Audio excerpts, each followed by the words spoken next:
Зам бяцгаано мөнгөлнөөс уухта тавтай морил та бүхэндээ энэ удаагийнхаа бичлэгээр Serhan Kies-ийг тун сонирхолтой яг одоо Солонгостой гарч байгаа сериалыг ярьж өгөхөд бэлдсэн байна. Энэхүү кино маань 12 ангитай бөгөөд 22 ангиар нь парт болгоод ярих учраас кинонд ойртоод суугаарай.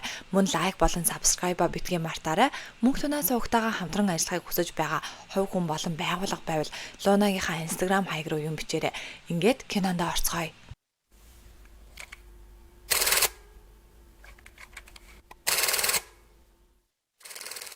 Кино маань нэгэн үйлдвэрт хүмүүс ажиллаж байх ба нэгэн залуу өөрийнхөө хурууг авах гэж байгаа бололтой нилээн эвгүй зогсож байна. Араас нь нэг залуу ирснэ.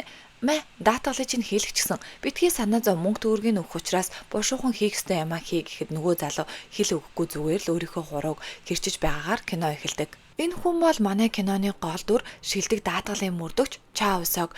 Тэрээр үсчингийн газар орж ирэн үсээд сууж байсан нэгэн залууг өө чи энд байсан хэргүй чамтай ярилцах зүйл байна гэдэл нилээн тэр залуутай урд хойноо орон үдэлсэж байснаа чиний 3 хурууг авчи тэгвэл чам таалагдах болов уу гэдэл яг хурууг нь авах гэж байхад нөгөө залуу за би үннээ хүлээе гэснээр үйлдвэрийн ажилчдын даатгалыг ашиглан санамсаргүй мэт харагдуулах осол хийснээр 3 тэрбумыг завшсан хэргийг даатгалын ажилтан өсөөг илрүүлдэг.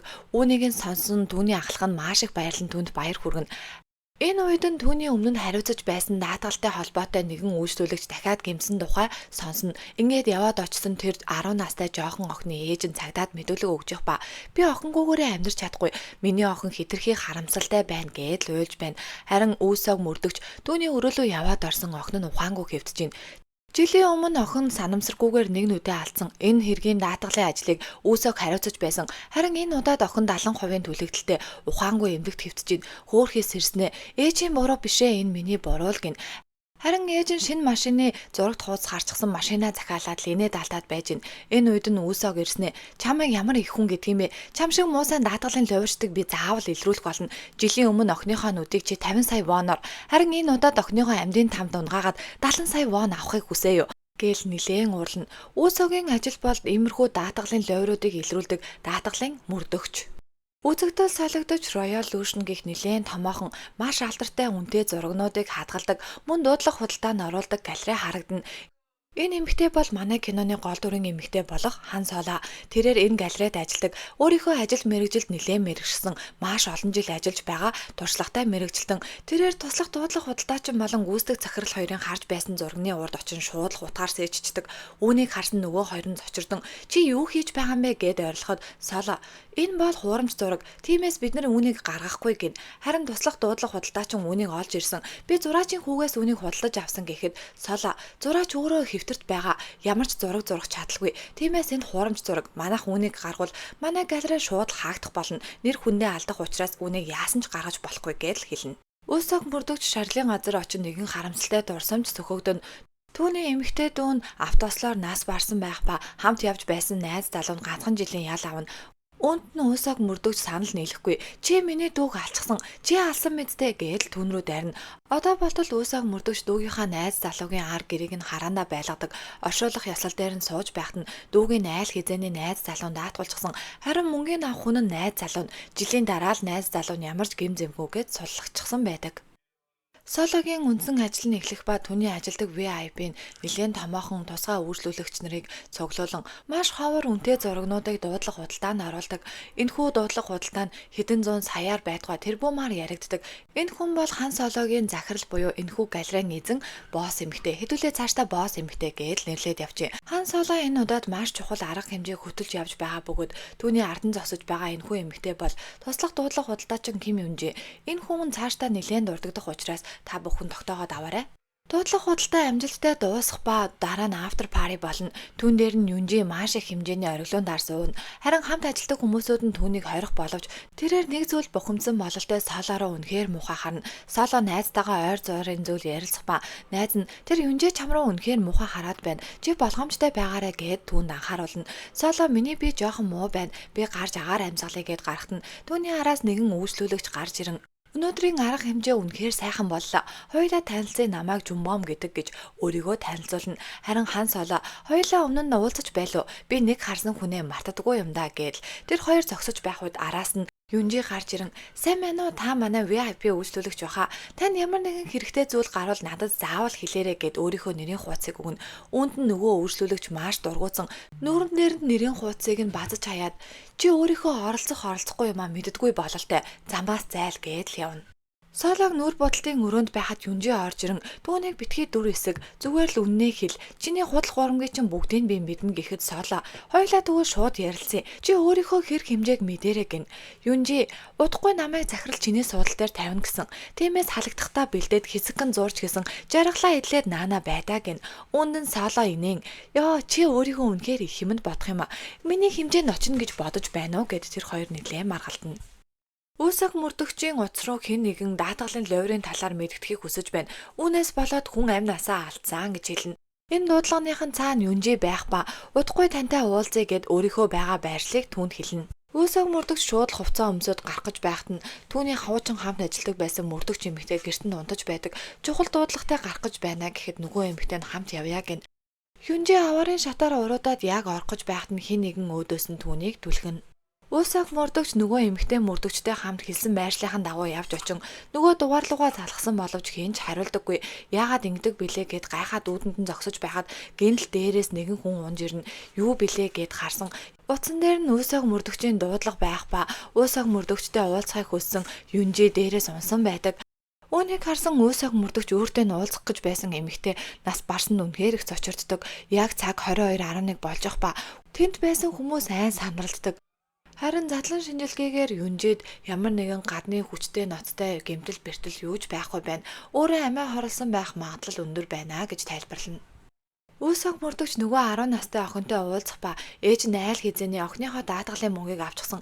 Охин өөрийнхөө буруу, өөрийнхөө санамсаргүй байдлаас болоод 70% түлэгдэлд орчихсон гэд ээжийнхээ бурууг огт хүлээхгүй. Үүнээс болоод үүсэг мөрдөгч битгий санаа зов өдөр болгон ирж уулзаад байвал охин ээжийнхээ бурууг заавал хэлэх болно гэнэ.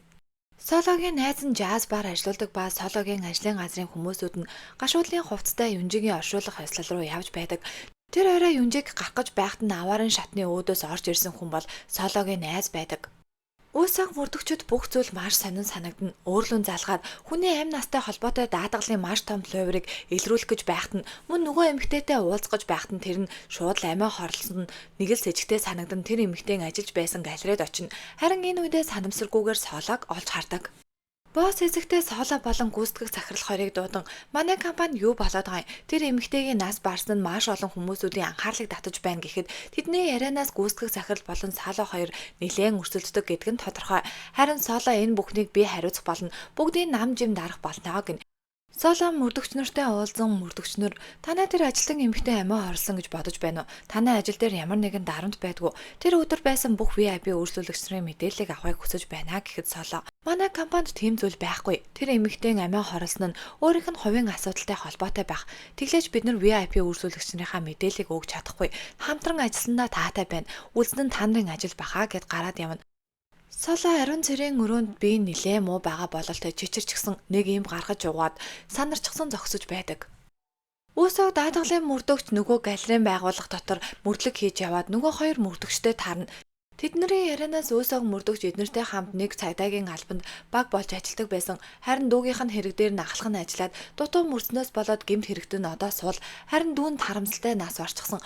Үүнээс болоод Үүсэг мөрдөгч одоо болтол ахлахтаа нэлээд гомдолтой явдаг. Ажлаасаа гараад даатгалын мөрдөгч болчихсон. Харин ахлах нь чи миний хэрэгээс хоол бай гэд тэр хоёр ширүүхэн маргалдаж амжина. Үүсэг мөрдөгч гэртээ очин Соологийн талаар нэлээд мэдээлэл авна. Мөн интернетээр түүний талаарх бүх мэдээллийг уншин танилцсан. Маргааш нь Юнжигийн оршуулах ёслол дээр очин хүндэтгэл үзүүлдэг. Тэнд мөн Соолооч явж байдаг. Юнжигийн хамт ажилдаг галерейн ажилчид нь ирчихсэн араас нь гашуудан уйлж байдаг. Нэг эмэгтэй нь "Игч маань яагаад өөд болчихвоо? Удахгүй тушаал дэвших гэж байсан. Тэр хан Соолог гэх эмэгтэйгийн оронд тушаал дэвших гэж байсан шүү дээ" гэж уйлна. Тушаал дэвших гэж байгаа хүн амиа хорлно гэж юу гэл. Үүнийг нь хажуу талын ширээнээс Үүсэг мөрдөгч сонсон суун гараад явж байгаа хан Соологийн араас Үүсэг мөрдөгч очин машины чинь түлхүүрний батарей дуусчихсан бололтой. Бушуухан цэнэглэх хэрэгтэй гэд яаж машинаа асаах болон онгойлгохын зааж өгөн удахгүй тантай албан ёсоор уулзах болно гэд түүнээс сална. Даатгалын мөрдөгч үс огт энэ бүхэн нэлээд сэжигтэй санагдан Солог нэлээд ухна. Харин Сологтой холбоотой нэгэн даатгалын мэдээлэл гарч ирэх ба түүнийг нь харахад төлбөр нь 700 сая вон. Даатгуулсан хүн нь Юн Сүнжээ гэх нэртэй байдаг. Бүх мөнгөний авах хүлээн авагч нь Соло байх ба сонирхолтой нь энэ даатгал айл хизээний цуслагдчихсан байдаг. Үүсэг мөрдөгч тэнд байсан дугаарлуун залгахад холбогдох боломжгүй. Гэрийнхэн дугаарлуун залгаад сайн байна уу? Би Юн Сүнжээтэй ярих гэсэн юм аа гэсэн ээж нь авснаа. Миний хүүс харамсалтайгаар 10 хоногийн өмнө нас барчихсан гин. Үүнийг сонсон үүсэг мөрдөгч нилээн гайхна.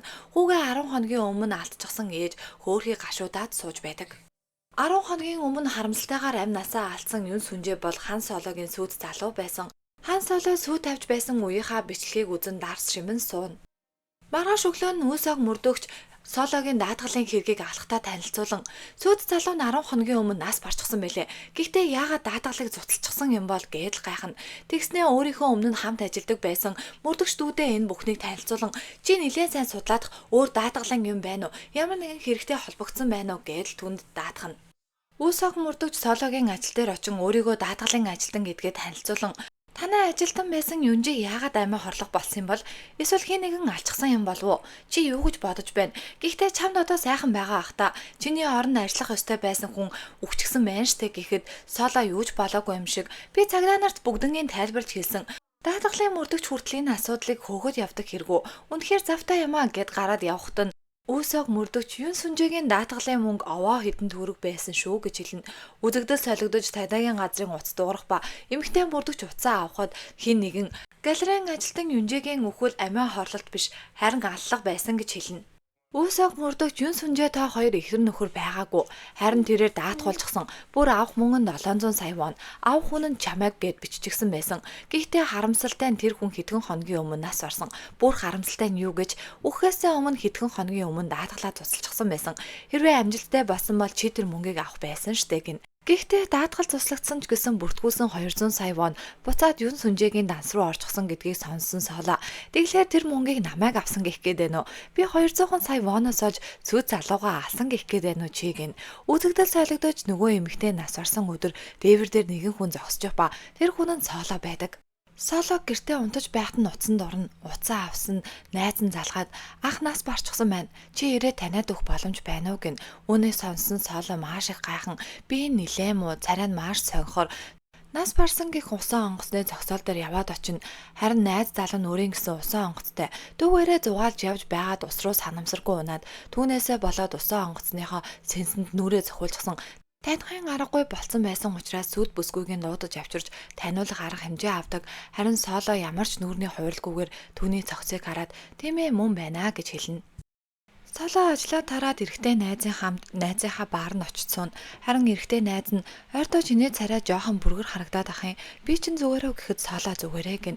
Харин эрэгтэй найз нь өмнөх зүйлээ дурсан санах ба Сологийн сүйд залуутай нэлээд дотн найзууд байсан ба ресторан дээр нь хамт сууж юм ярьж явах үедээ Сологийн сүйд залуу нь би шинэ дарс хэлгсэн түүнийгээ Сайран гэж нэрлсэн. Гэхдээ далаачд өхөн гэдгээ мэдсээр бижиж яахлаараа тэгж их Сайран шунанд уралдаг байна. Би удахгүй Солотой суун. Гэхдээ Солог заримдаа үнэхээр танихгүй хүн шиг болчихдог. Би нэг зүйл сонссноосоо хойш Солоос жоохон эргэлзэх боллоо гэж түүнд хэлсэн байдаг.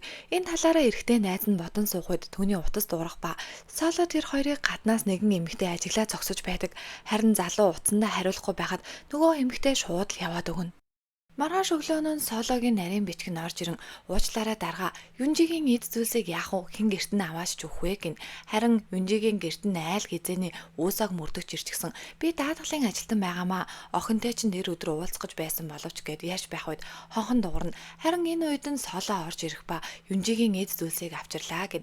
Ингээд тэр гурав хамтдаа Юнжигийн өрөөлөө орон ээж нь би үнэхээр харамсаж байна. Миний бяцхан хөөрхөн охин сурвалжлагч байсан.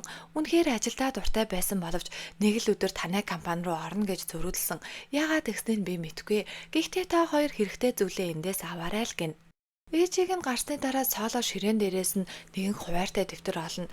Харин үүсэг мөрдөгчийг ирэхэд чамд энд юу хэрэгтэй юм? Чи яг одоо гар ээжийг нь сонсоогүй юу? Би ажлынхаа хэрэгтэй зүйлсийг эндээс аваад явах хэрэгтэй байна гэд ганцаараа өрөөнд нь үлддэг. Тэгснээ нөгөө дэвтрийг хинч хараагүй байх үед газ цүнх рүүгээ хийгээд авна. Доод давхарт гашуудалтай Юнжигийн ээж Үүсэг мөрдөгч Хан Солоноор хамтдаа суучихсан. Үүсэг мөрдөгч таны компани дээр ямар нэгэн асуудал байхгүй үз гэхэд Хан Солоо ахлах үгүй манай компани үнэхээр найрсаг сайхан компани. Ямар нэгэн асуудал байгаагүй. Тэглээч Юнжи ажилдаа маш сайн шудраг шулуун хүн байсан л гин. Харин ээж нь нэг зүйл үнэхээр сэжигтэй байсан. Миний охин ажлаасаа орж ирээд юу ч дуурахгүй хоолоо идэхгүй. Уйлаад л байсан. Яасан юу болсон гэсэн хариулахгүй. Тэр хүн намайг хажглаа гээл уйлаад байсан. Үнэхээр харамсалтай. Би охиныхоо хинтээ ямар хүнтэй уулздаг байсныг ч мэдэхгүй. Чи түүнийг мэдхүү гэхэд Хан Солоо мэдхгүй. Ямар эрэгтэй хүн байсан болоо л гин. Өөсөөг мөрдөгч гарч ирээд яасан ажил дээр хэмээн зохицуулаад гэрт нь ямар нэгэн зүйл байж магадгүйгээд шалах гад ирсэн үү гэхэд Хан Солоо би яагаад тэгнэ гэж би гин буруутай хүн биш учраас тэгэх надад шаардлага байхгүй хин ер нь буруутан хин сэжигтэн хин хохирогч юм бэ сонирхолтой л байна шүү гэд яваад өгнө. Өөсөөг мөрдөгч Хан Сологийн сүйд залуу байсан Юн Сүнжигийн үхлийг мөрдөж байсан мөрдөгчтэй уулзсан. Сүйд залуу нь ямар шалтгаанаас олж нас барсан мөн хэн очиж таньсан талаар бичлэгийг үзэн нөгөө мөрдөгч нь үнэхээр сонирн байсан. Сүйд бүсгүй нэрсэн хэрнээ сүйд залуугаа харчаад нэг ч тусал нулимс удгаагаагүй бүр уйлаачгүй гэж боддоо гэд бичлэгийг үзүүлнэ. Хан Солоо ажил дээрээ очижсэн нэгэн усан онгоцны түлхүүрний осоор харж байгаад өмнөх дурсамжаа бодно. Тэрээр сүйд залуутайгаа онгоцон дээр хамтдаа зугаалж яван би биентэйгээ үнэхээр жаргалтай хамт ориглуун дарс шампань уун хамтдаа ойр зургийн зүйлс ярилцаж байснаа бодон нөгөө түлхүүрээ харж байснаа шууд хогийн сав руу хийчихдэг. Боос эзэгтэй Хан Солоог дуудан би жоохон хоол хийчихлээ. Чи ойрд үнэхээр ядруу царай чинь онцгүй харагдаад байна. Маш олон зүйлд авсан штэ. Үнэхээр сайн ажиллалаа.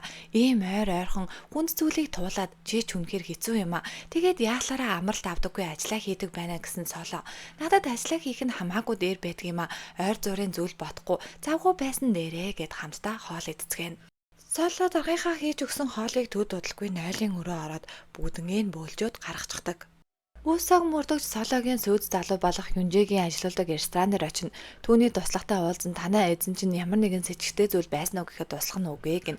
Өөсөөг мөрдөгч Юнжигийн зургийг гаргаж ирээд энэ эмэгтэйг таних уу гэхэд өө энэ эмэгтэйг харж байсан юм байна. Манай даргаыг нас барахын яг өмнөх өдөр нь орой тэр ширээн дээр сууж байсан. Бүтэн өдөржингөө манай даргаыг хүлээгээд уулзахыг хүссэн. Дарга ажилд харах үеэр гарч ирэхэд тэр хоёр нэлээд хүчтэй маргалцсан. Дарга тэр эмэгтэйтэй ярих зүйл байхгүй гэд түүнийг хөөж гаргасан санагдаж байна гин. Энэ бүхэн Үүсэг мөрдөгчд үнэхээр сэжигтэй санагдан Юн Сүнжигийн нас барсан гих газар дээр очиод зогсож байх үед хуучин хамт ажилдаг байсан цагдаагийн ахлах нь ирнэ. Тэгснээ чийч гэсэн энэ хэргийг мөрдөж байгаа хэрэггүй. Хоёулаа хэрэгээ хамтдаа бие биентэйгээ хуваалцаад мөрдүүл зүгээр биш үү гэхэд Юн Сүнжээ үгүй би тантай адилхан хэрэг дээр хайхрамжгүй ханддаггүй гэд орхиод явна. Тэрээр машиндаа суугаад явж байх үедээ хуучин дурсамж нь бодогдон эмэгтэй дүүтэйгээ хамт машиндаа явж байх үед эмэгтэй дүү нь би найз залуутай болсон агаадаа уурлаад хэрэггүй би найз залуутайгаа үнэхээр гоё зугаачаад ирнэ гэсэн боловч харамсалтай нь дүүгийнхэн цогцсон л буцаж ирсэн. Энэ талаараа Үүсэг мөрдөгч бодон нүдэндээ нулимстай л харагдана. Солог найзынхаа бааранд сууж байхад Үүсэг мөрдөгч ирэн Юн Сүнжигийн ресторанд нь Юнжи ирснийг мэдгүй бүр үхэхээс нь яг өмнөх өдөр нь тэр хоёр ямар холбоотой юм бол яагаад би бинтгээ уулздаг байсан юм бол чи мэдхүү тэр хоёрыг уулздаг байсныг гэхэд Соло би түүний сүд бүсгүй болохоос биш байн хамт явдаг хүн нь биш.